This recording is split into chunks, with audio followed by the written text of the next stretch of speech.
Donald Trump intervém no Irã. Globo entra em pânico e delação do Banco Master assusta Brasília.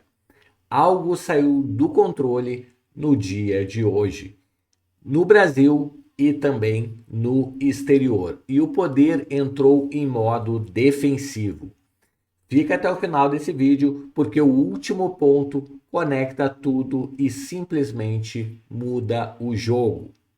Após pressão direta dos Estados Unidos, o Irã recua e nega execução, enquanto Trump afirma que a matança foi interrompida.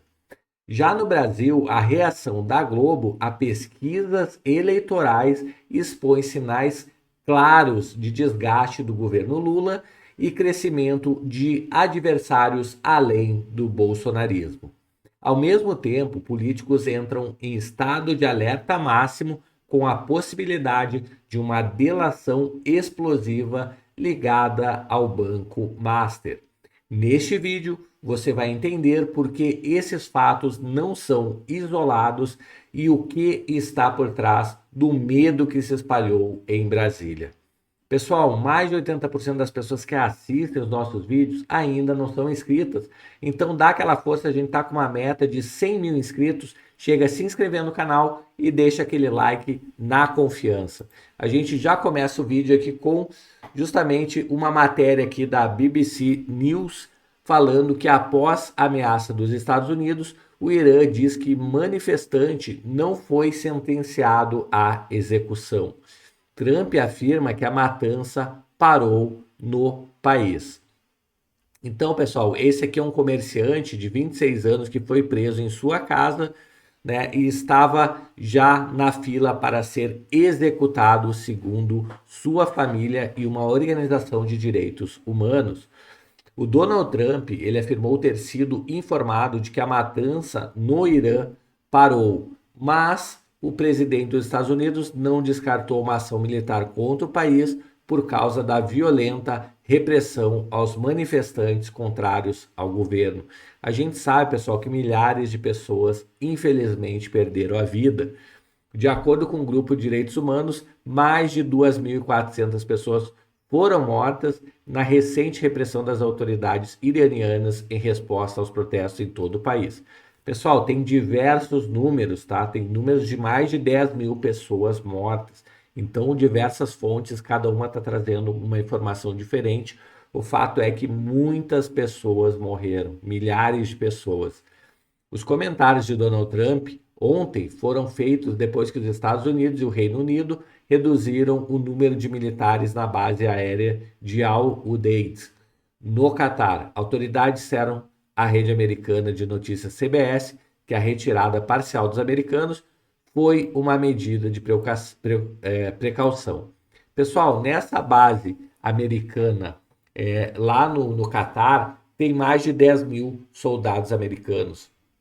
É a maior base nos Emirados Árabes, né, de efetivo dos Estados Unidos. Né? E em outra oportunidade, o Irã atacou essa base, por sorte ninguém se feriu, mas os Estados Unidos têm muita preocupação quanto a isso, principalmente no momento que escala a tensão. O espaço aéreo do Irã ficou fechado para quase todos os voos por 5 horas durante a noite passada, com várias companhias aéreas anunciando que vão redirecionar os voos ao redor do Irã. O Ministério das Relações Exteriores do Reino Unido também fechou temporariamente a embaixada britânica em Teherã, lá no Irã, e agora funcionará remotamente, disse um porta-voz do governo. O Trump ele havia ameaçado anteriormente com medidas muito severas contra o Irã, caso o governo executasse manifestantes, após surgirem relatos que um homem com 26 anos foi preso durante os protestos e havia sido condenado à morte. Então, o comerciante Erfan Soltani seria executado ontem, informou sua família. Mas, mais tarde, eles informaram ao grupo de direitos humanos que a sua execução havia sido adiada. Hoje, quinta-feira, a mídia estatal iraniana informou que o Soltani foi preso durante os protestos mas negou que ele tivesse sido condenado à morte.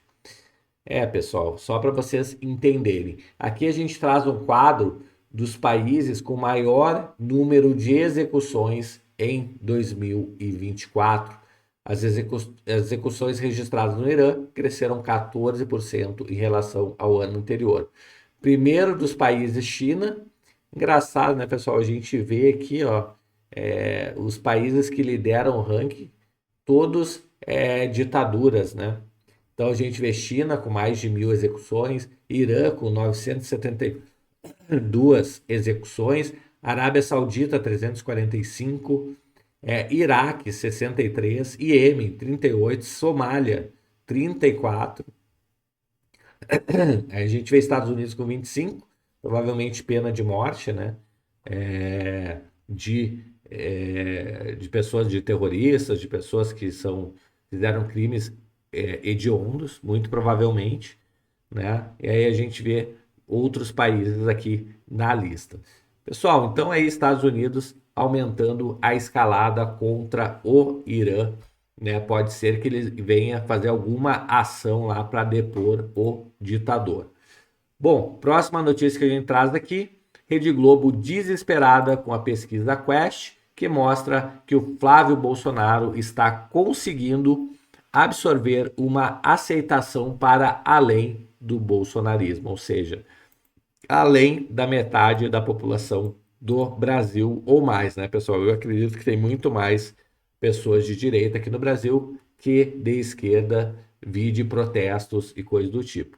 Bom, próxima notícia que a gente vai ouvir aqui então é da Globo News. Vamos ouvir aqui. Otávio, eu acho que essa pesquisa está demonstrando que o Flávio está conseguindo absorver uma aceitação para além do bolsonarismo. Porque a gente fala ali que o bolsonarismo tem em torno de 15%, ele conseguiu absorver um público maior. Quer dizer, caso ele seja o candidato que vá para o segundo turno contra Lula, porque tudo se desenha aí um segundo turno, olhando a preço de agora, algo daqui a 10 meses, o que a gente consegue ver é que Flávio traz uma adesão de muitos votos que são exatamente votos de eleitores que rejeitam Lula.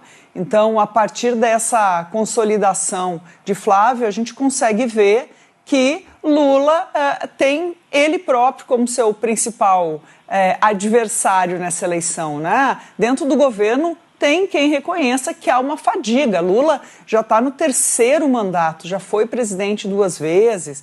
Há uma fadiga e essa é uma das batalhas que quem trabalhar na reeleição de Lula vai ter que tentar vencer. Além disso, a própria rejeição ao PT e ao próprio Lula.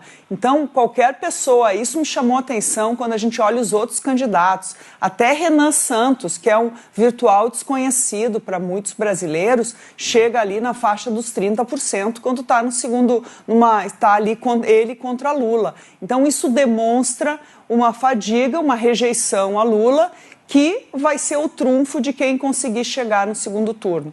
A grande luta de todo mundo será chegar no segundo turno contra Lula e ser o candidato, né? Neste momento, Flávio tem uma vantagem por ser o escolhido do pai. O pai tem um capital eleitoral, mas tem muita gente ainda que não desistiu do nome de Tarcísio como um candidato que seria o candidato ideal para disputar contra Lula.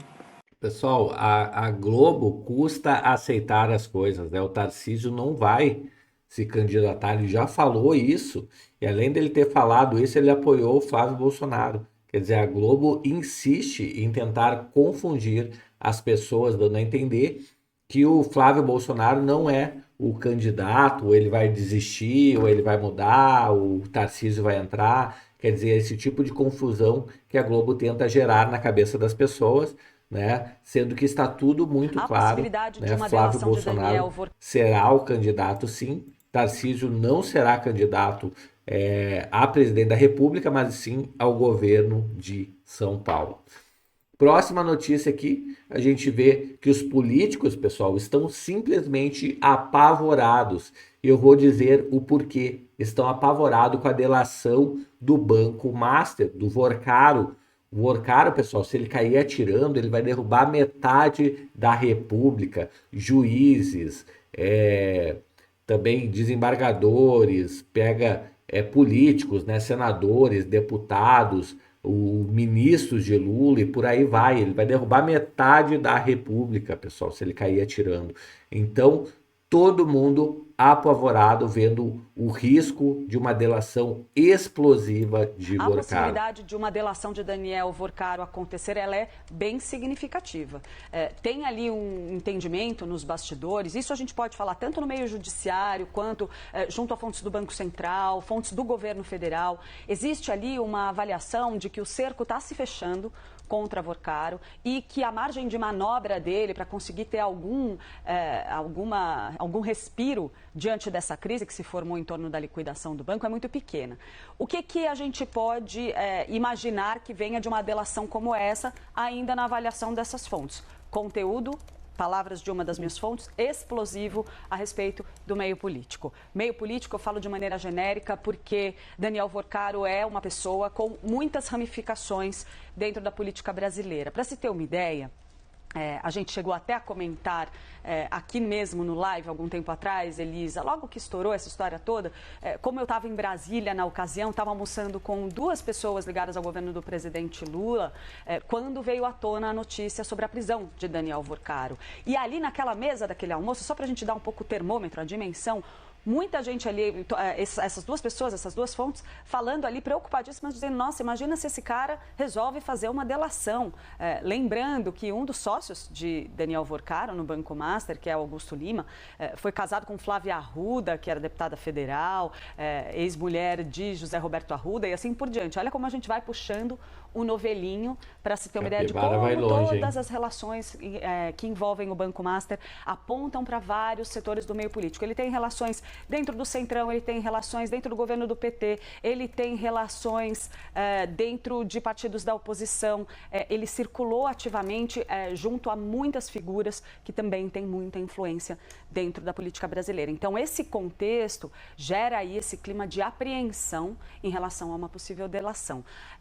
Daniel Vorcaro está trabalhando ali com um exército de advogados, contratou escritórios renomadíssimos para cuidarem da sua defesa e nada vai ser feito ali de atropelo, de sobressalto, e sim numa estratégia muito bem desenhada por advogados que estão muito acostumados a lidarem com grandes crises como essa. Ainda assim, a ideia de uma delação é algo que pode dar uma dimensão muito maior para esse caso, na avaliação, inclusive, de fontes internas ali do Banco Central, que foi peça-chave, fundamental aí desse processo de liquidação do Banco Master, justamente porque identificou essa fraude multibilionária já antes mesmo de se iniciar a discussão a respeito de uma possível venda para o Banco Victor, aquele episódio ali que resultou mesmo na prisão de Daniel Vorcaro. A gente está falando de algo que se arrasta desde os primórdios da negociação com o BRB. BRB este que também acaba tendo ramificações governamentais, passando pelo governo do Distrito Federal e assim por diante, só para a gente dar alguns exemplos de como uma eventual delação poderia, de fato, ter um efeito muito grande, um impacto muito grande na política nacional. Elisa. Diz aí, pessoal, o que você acha nos comentários aí, aproveita para curtir o vídeo para ajudar na divulgação desse vídeo. E a gente está com uma meta de 100 mil inscritos no canal. Então, se inscreve no canal, habilita o sininho. Eu vou ficando por aqui. A gente se vê logo mais no próximo vídeo. Até mais. Tchau, tchau.